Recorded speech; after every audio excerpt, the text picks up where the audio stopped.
Friends எல்லாரும் எப்படி இருக்கிறீங்க? எல்லாரும் நல்ல சுகமா இருக்கிறீங்களா? இன்றைக்கு பார்த்தீங்கன்னா நான் இந்த வீடியோவில் ஒரு வித்தியாசமான ஸ்வீட் தான் செய்து காட்ட போகிறேன். இது செய்கிறது ரொம்ப ரொம்ப ரொம்ப ஈஸி. இது எண்ணத்தில் நான் செய்ய போறேன்னு சொன்னால் ரவை, அதாவது செமோலினா எல்லாருக்குமே தெரிஞ்சிருக்கும். அநேகம் எல்லாட்ட வீட்லேயும் இந்த ரவை இருக்குமென்று நினைக்கிறேன். ஒரு கொஞ்சம் பொருட்களை வச்சு அப்படி ஒரு வித்தியாசமான சூப்பரான ஒரு ஸ்வீட் தான் இந்த ரவையில் நான் செய்ய போகிறேன். இப்போ அது செய்கிறதுக்கு என்னென்ன பொருட்கள் தேவை என்று சொல்லி வாங்க நான் உங்களுக்கு காட்டுறேன். முதல்ல நான் ரவை 250 கிராம் ரவை எடுத்திருக்கிறேன். அதுக்கு பிறகு இந்த ப்ரௌன் சுகர் ஒரு 220 கிராம் எடுத்திருக்கிறேன். அதுக்கு பிறகு ஃப்ரெஷ்ஷாக திருவின தேங்காய் பூ நான் ஒரு 150 கிராம் எடுத்திருக்கிறேன். அதுக்கு பிறகு கஜு நீங்கள் எவ்வளவும் போடலாம். ஏனெண்டா கஜு எவ்வளவும் நீங்கள் ஸ்வீட்டுக்கு போட்டால் கடிபடும் போது நல்ல டேஸ்ட்டாக இருக்கும். அதுக்கு பிறகு ஒரு 2 டேபிள் ஸ்பூன் பட்டர் பாவிக்க போகிறேன். இவ்வளவு தான் இந்த ரவை ஸ்வீட் செய்கிறதுக்கு தேவையான பொருட்கள்.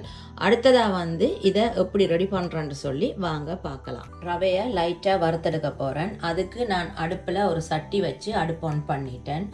இப்போ இதுக்குள்ளே இந்த ரவையை கொட்டி லைட்டாக நான் வறுத்தெடுக்க போகிறேன். நல்லா நீங்கள் முருகை வறுக்க தேவையில்லை, சும்மா ஒரு லைட்டாக வறுத்தெடுத்தா போதும். ஒரு 5 நிமிஷம் வறுத்தெடுத்தா போதும். இப்போ நான் ரவையை வறுத்தெடுத்துட்டேன். இப்போ அடுத்ததாக அதே சட்டியில் நான் இந்த சீனியை காய்ச்சி எடுக்க போகிறேன். அதாவது நீங்கள் பாருங்கள், தண்ணி ஒன்றும் விடாமல் முதல்ல இதை இந்த கரமலைஸ் பண்ணணும். அடுப்பு ஒன்றுலேயே இருக்குது. இந்த சீனி நல்லா உருகி வரணும். லைட்டாக அந்த உருகி நல்ல ஒரு ப்ரௌன் கலருக்கு வரும் பாருங்க. அது வரைக்கும் பொறுமையாக அப்படியே நாங்கள் கரமலைஸ் பண்ண விடுவோம். நான் ஏன் ப்ரௌன் சுகர் எடுத்துருக்கணும்னா இந்த ஸ்வீட் கொஞ்சம் டார்க் கலராக இருக்கும், அப்போ வடிவாக இருக்கும். பாருங்கள், இப்போ இந்த சீனி எல்லாம் நல்லா உருகி வர தொடங்குது. இப்போ எல்லா சீனியும் நல்லா உருகி வர தொடங்கணும். பாருங்கள், இப்போ எல்லா சீனியும் நல்லா இப்படி உருகி வர தொடங்குது. நல்ல ஒரு ப்ரௌன் கலருக்கு இருக்குது. பார்க்கவே இந்த கலர் நல்ல வடிவாக இருக்குது பாருங்கள். இப்போ இந்த டைமில் இதுக்குள்ளே நான் ஒரு அரை கிளாஸ் அளவு தண்ணி விட போகிறேன். சீனி எல்லாம் நல்லா உருக தொடங்கின பிறகு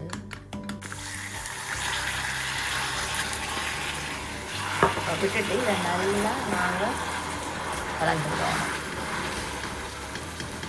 அது இப்படி இருக்கும், ஆனால் நீங்கள் யோசிக்காதீங்க. அடுப்பை நல்லா குறைச்சிட்டு இதை அப்படி கலக்கும்போது இது அந்த தண்ணியோட நல்லா உருகி வர தொடங்கும். தண்ணி விட்ட கையோட கொஞ்சம் சீனி இப்படித்தான் கல்லாக தொடங்கும். பிறகு அது மெல்ட்டாக தொடங்கிடும்.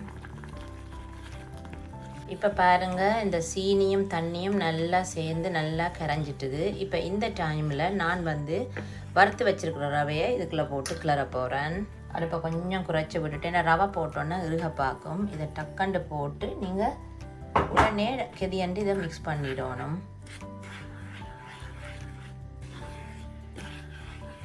ரவையை நல்லா மிக்ஸ் பண்ணிவிட்டு அதே டைமில் இந்த தேங்காய் பூவையும் நான் இதுக்குள்ளே போட போகிறேன். இப்போ தேங்காய் பூவையும் இதுக்குள்ளே போட்டுட்டு நல்லா ஒருக்கா இதை கிண்டி விடுவோம்.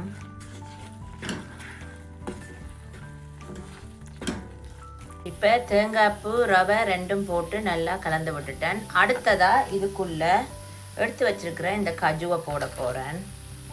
கஜுவையும் போட்டு ஒரு மீடியம் ஃப்ளேம்லேயே அடுப்பை வச்சுருங்க. அப்படியே நல்லா இதை கலந்து விடுவோம். இப்போ இதுக்குள்ளே ஒரு கொஞ்சம் பட்டர் போட போகிறேன். பட்டர் போட்டு இதை நல்லா கலந்து விடுவோம். பட்டர் போட்ட பிறகு ஒரு 5 நிமிஷம் இப்படியே அடுப்பில் இதை இப்படியே கிளறி கொண்டு இருக்கணும். இப்படியே எல்லாம் உண்டா அப்படியே இப்படி திரண்டு வர தொடங்கும். அந்த டைமில் நாங்கள் அடுப்பை ஆஃப் பண்ண வேண்டியது தான். இப்போ இது நல்லா இறுகி ரெடி ஆகிட்டுது. இப்போ நான் அடுப்பை ஆஃப் பண்ண போகிறேன். இப்போ அடுப்பை ஆஃப் பண்ணியாச்சு. இப்போ அடுத்ததாக இதை ஒரு ட்ரேயில் போட்டு எப்படி ஷேப் பண்ணுறேன்னு சொல்லி பார்ப்போம். இப்போ பாருங்கள், நான் இதை ஒரு ட்ரேயில் ஆயில் பேப்பர் வச்சு இதை போட்டுட்டேன். அடுத்ததாக இதை நான் நல்லா ஷேப் பண்ணி விட போகிறேன்.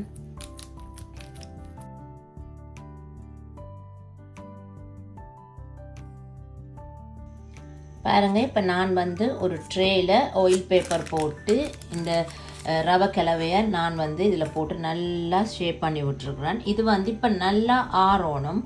ஆறினா பிறகு நீங்கள் துண்டு போட்டு பார்த்தா தான் இது நல்ல அந்த இறுகி போய் இருக்கும். நீங்கள் சூட்டோடு இதை வெட்டினீங்கள்னு சொன்னால் கொஞ்சம் கஷ்டமாக இருக்கும். இதை அட்லீஸ்ட் ஒரு அரை மணித்தியாலமாவது இந்த சூடு நல்லா இறங்குற அளவுக்கு நல்லா ஆறணும்.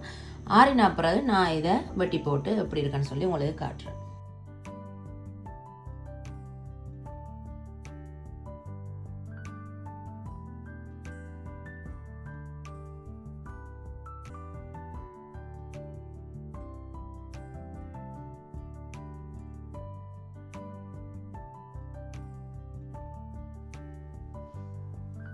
இன்றைக்கி நான் செய்து காட்டின இந்த ரவையில் வித்தியாசமான இந்த ஸ்வீட் சும்மா அந்த மாதிரி வந்திருக்கு. உங்களுக்கும் இது ஈஸியாக இருந்திருக்குமென்று சொல்லி நம்புகிறேன். இது வந்து செய்கிறதுக்கு அவ்வளோ ஒரு சுலபம். நீங்கள் பார்த்து நிற்பீங்க.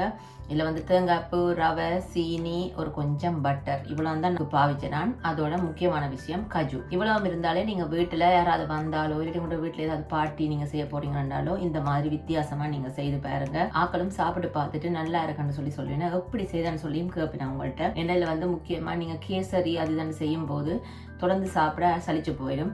ஆனால் இந்த மாதிரி நீங்கள் வித்தியாசமாக செய்யும்போது அது நீங்கள் நாளடைவில் வச்சும் சாப்பிடலாம், பழுதாகாது. அதே நேரத்தில் நல்ல டேஸ்டாயும் வித்தியாசமாகவும் இருக்கும். இந்த ரவை வந்து வறுத்து போட்டபடியாக அந்த கடிபடும் போது ஒரு டிஃப்ரெண்ட்டான டேஸ்ட்டாக இருக்கும். அதோட தேங்காய்ப்பூ அண்ட் கஜு இந்த ரெண்டும் சேர்ந்து சாப்பிடும்போது அவ்வளோ ஒரு சுவையாக இருக்கும். இப்போ நான் வந்து இதை சாப்பிட்டு பார்க்க போகிறேன். என்ன வீடு முழுக்க இந்த தேங்காய்ப்பூ வாசம் அடிக்குது. இப்போ நான் இதை சாப்பிட்டு பார்க்குறேன் எப்படி இருக்குன்னு சொல்லி சாப்பிட்டு பார்ப்போம்.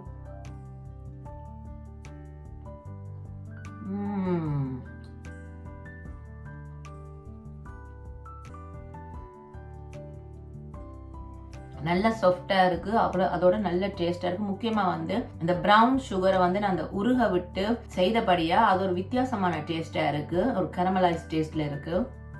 அதோட இந்த தேங்காய்ப்பூ, இந்த ரவை, அதோட இந்த கஜு இதெல்லாம் சேர்ந்து கடிபடும் போது அப்படி ஒரு வித்தியாசமான ஒரு சுவையாக இருக்குது. இது மறக்காமல் நீங்கள் கட்டாயம் இதை செய்து பார்த்துட்டு எனக்கு கமெண்ட்டில் எப்படி வந்தேன்னு மறக்காமல் சொல்லுங்கள். அதே போல் என்னுடைய வீடியோவுக்கு சப்ஸ்கிரைப் பண்ண எல்லாருக்கும் ரொம்ப ரொம்ப நன்றி. இதே போல் தொடர்ந்து இந்த வீடியோவுக்கு சப்போர்ட் பண்ணி சப்ஸ்கிரைப் பண்ணுங்கள். நான் இதே போல் வித்தியாசமான வீடியோவை தொடர்ந்து உங்களுக்கு போட்டு கொண்டு வருவேன். மறக்காமல் லைக் பண்ணுங்கள். என்னுடைய வீடியோ பிடிச்சிருந்தா உங்களோட ஃப்ரெண்ட்ஸுக்கும் ஷேர் பண்ணுங்கள். வேறு என்ன ஃப்ரெண்ட்ஸ், நான் இதே மாதிரி இன்னொரு வீடியோவில் நான் உங்களை சந்திக்கிறேன். அது வரைக்கும் உங்களுக்கு எதிரி நான் என்ன செய்ய போகிறேன், இந்த மிச்சத்தை போய் நான் சாப்பிட போகிறேன். நான் இன்னொரு வீடியோ சந்திக்கிறேன். பாய்.